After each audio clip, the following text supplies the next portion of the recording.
First of all, this is just concealment, but in CQB everything here is concealment. I have no idea really what gives me cover. Makes sense?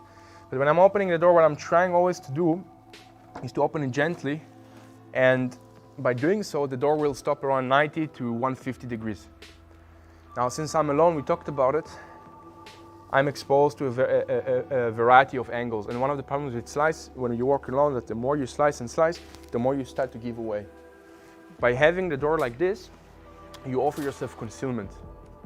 Yes, I know if someone will be there, he could shoot me through the door, but then already I will see it from this angle because I will hear the movement, maybe I will see shadow, or maybe he will start moving because he wants to see as well. If he sees the door and he can't see me, he will go around it. You get the point? But this comes into play in situations where I'm standing like this. It gives me this concealment buffer in case when someone else comes into the room while I'm standing here. Make sense?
And pay attention. I'm going to open the door. You see how quick the light comes out, right? From the moment the door is interacted and slightly opened, he can start working. Okay? So strong and weak side. Why is it important to define it? Thank you. For the following reason. It's important to understand that limited penetration or any kind of slice-based entries are basically an ambush in motion. And for many years, across many units, the doors were just kicked or just open and people ran through it. The way I see it, these doors are concealment, they are not cover, but they can allow me to manipulate the angles to my needs. So for example, later in bigger capacities, one of the things we do is the following. 42, come over here. So for example, if I'm standing here and I know that there is such a thing as a weak and strong side, I know that the guy who's opening here is able to open it, and from here the guys who are standing here can walk through as fast as possible. While here I have the time to regain my weapon, and so on and so on. Okay, thank you. Make sense until now? This is really important because for years we saw it that across different units that either they just opened doors or just kicked it and ran through it. And often in force and force, as soon as resistance starts around the door, you'll see guys standing like this or whatsoever, and then they're getting hit. Okay, so this is really important. We want to set ourselves to success. Make sense? Perfect. So, weak side, as of I am coming from the handle side, I'm opening the door, and the door is still in front of me, provides me concealment. Strong side means I'm away from the device that allows me to open the door, in this case it's the handle, and from the moment the door is opened, I can see into the room. Make sense? And when I can see, someone else can see me as well. Good. Okay, let's talk about door interaction in a one-man capacity. So in other words, we're going back to the one-man room clearance, but with doors. So right now, just for a second, ignore the rest of the doors here and windows and so on, and think about you working in this corridor and you needing to clear this room. Okay, so you have to clear it, but the door is closed, right? We didn't talk about it. So I have two ways of clearing this room. Either I'm gonna kick it or just open it and do my thing, or I can manipulate it to my need. Now here it's even more important than a four-man capacity clearance. And why? Because I'm alone. If I'm alone, what kind of a problem I'm facing? I have to do two things in one, like open the door and still secure myself. Exactly, 360 plus working my objective, correct? What other kind of problems do I have when I work alone? Outnumbered. Outnumbered, okay. Good. So I have to be very selective in how much commitment I give to the problems at hand. Make sense? Good. Okay. In the following procedure, what I will do is, I will work on under the assumption that here I don't have a big threat and that I need to clear this room. So think about it as like some kind of a search. I'm looking for something. Make sense? Good. All right, I will start from there. I will do a demonstration really quick, slow, just so you have a taste of what I'm doing, and then I will break it down. Okay? Good.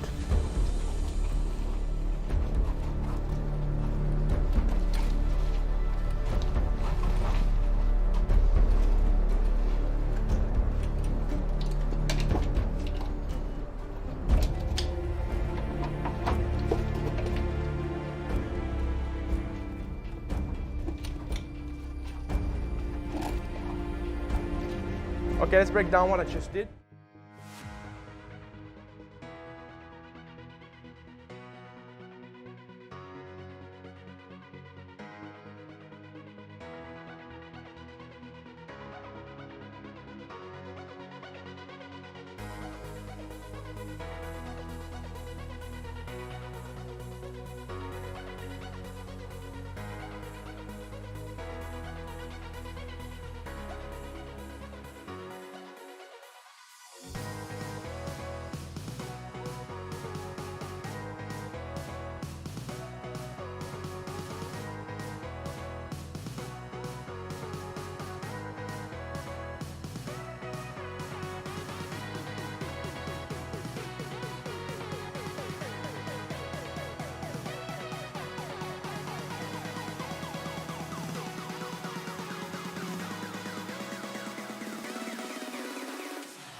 I'm crossing, I don't want to see people doing this stuff. Why? Because one, you spend longer in front of the door. Two, you make noise.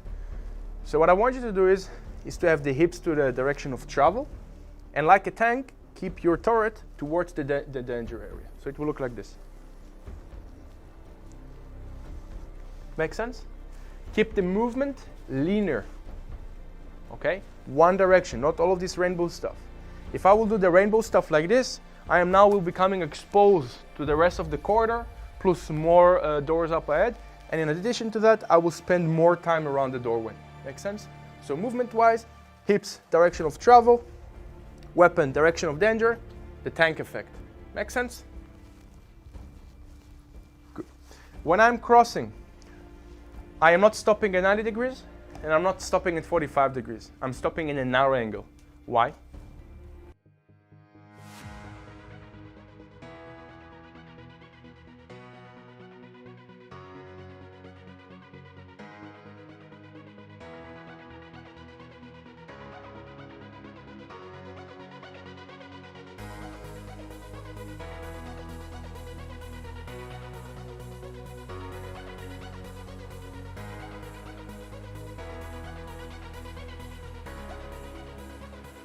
So for example, you will go now into the room. Okay, you will stand here. And from the moment you hear me passing, you will open the door and you will go out. Okay? You ready?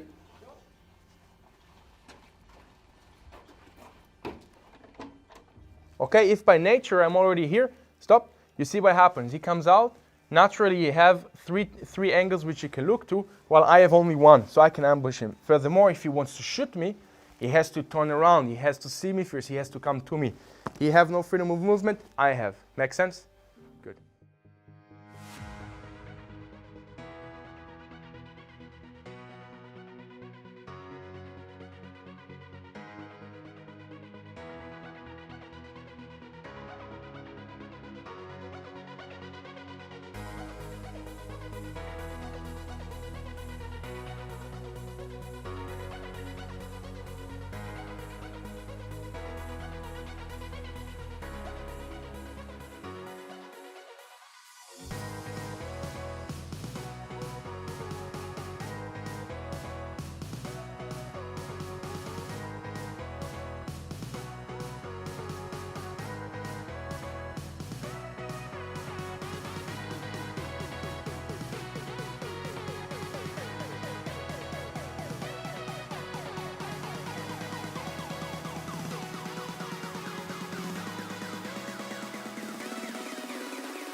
Okay, from here, weapon is up, and the hand itself goes to the handle and just gently presses it.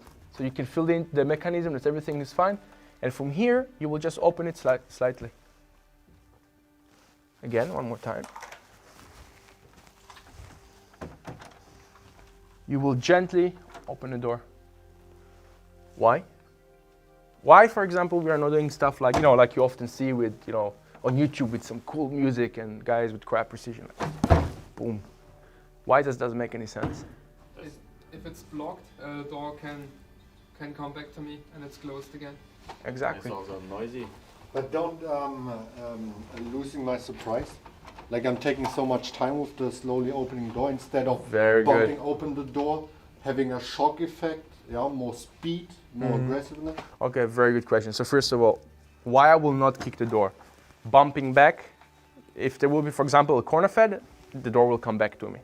Second, And listen to this. Everybody in the corridor now know that an anomaly took place, something out of the normal. There is like a routine baseline of things that happen in the building, and all of a sudden, an acoustic signature indicates that something weird is going on here. Okay? So I want to avoid it. I'm alone, right? So if I open the door slowly, I will be able to avoid the bumping and the noise. In addition, if someone will be triggered into the room, the trigger will be much different. Think about it. If you're inside, even if you can't see me coming, and there will be a surprise effect, and you are just smoking and your gun is on the table, and you hear someone kicking the door, your reaction will be much more obvious, right? You know something is threatening me, someone is in the building, someone is searching for me. But if maybe you will see the door or hear the door just open slightly, it will trigger a reaction, but your reaction will not be clear by definition because you will not know exactly what's happening here. You will be interested in checking the door, what opened it. You will come to the door, but you will not be sure what's going on here. Maybe it was your partner who just went out for grocery shop. Maybe it's a neighbor who every day comes to you in this hour in the morning, whatever. You get the idea? No. It will trigger a reaction. And therefore comes the next part. As soon as I open the door, I'm going backwards. Narrow angle. You can also 45, but narrow angle is the best. And why? Because if you are triggered and you want to check it out, you have to come to the door, right? You have to see. Now, if you will come out, I can start identification. I can start addressing the problem already from outside instead of doing it inside.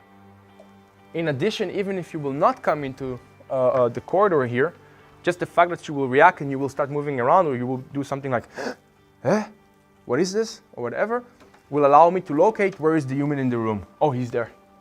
You get it? Good. So, 90 degrees, opening the door, slightly forward, going backwards, narrow angle, orientation, everything is fine. Shoulder check, and from here the slice is the same. Slice, slice, 90 degrees, slice, isolate, isolate, attack the corner, shoulder check, and walking around. Last question. The door is like hanging in the 90 degrees. Why?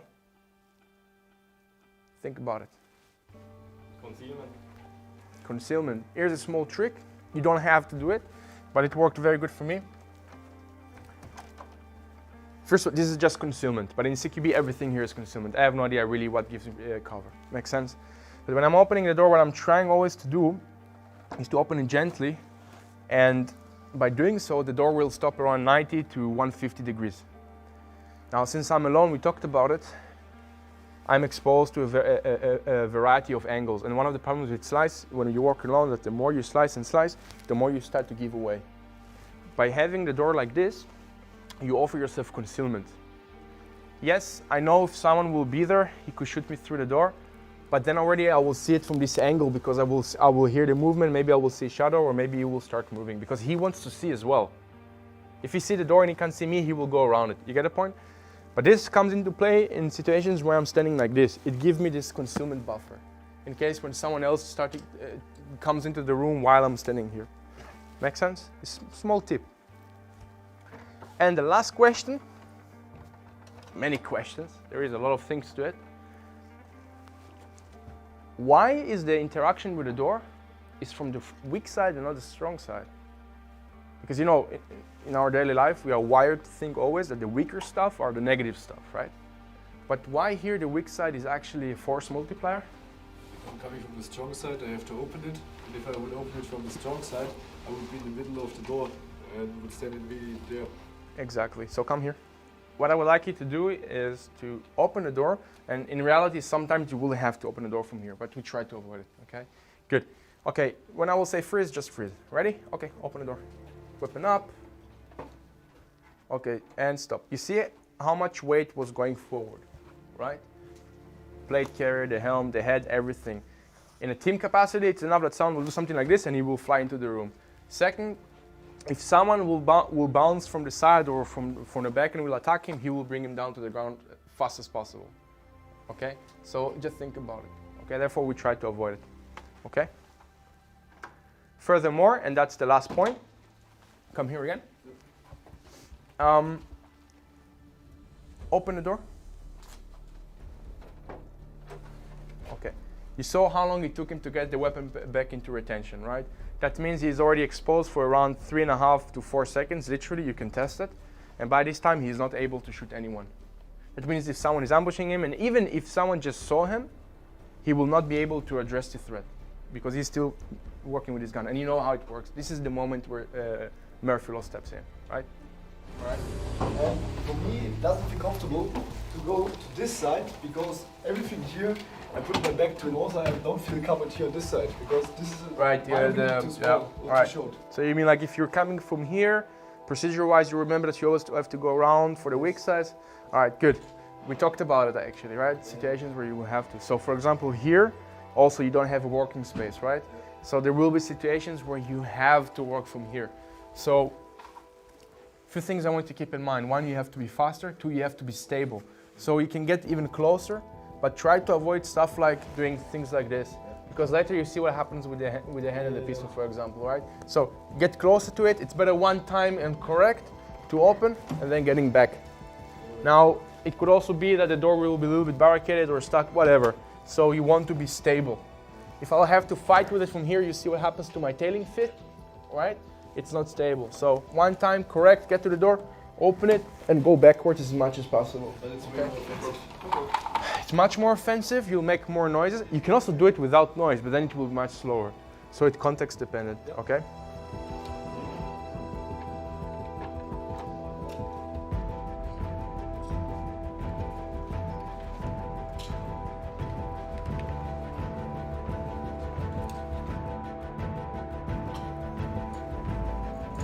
Excellent. Very good, you see, so he actually bailed back to the narrow. He saw that the door came back like an anomaly and he went into the narrow. That's very good, that's perfect. Because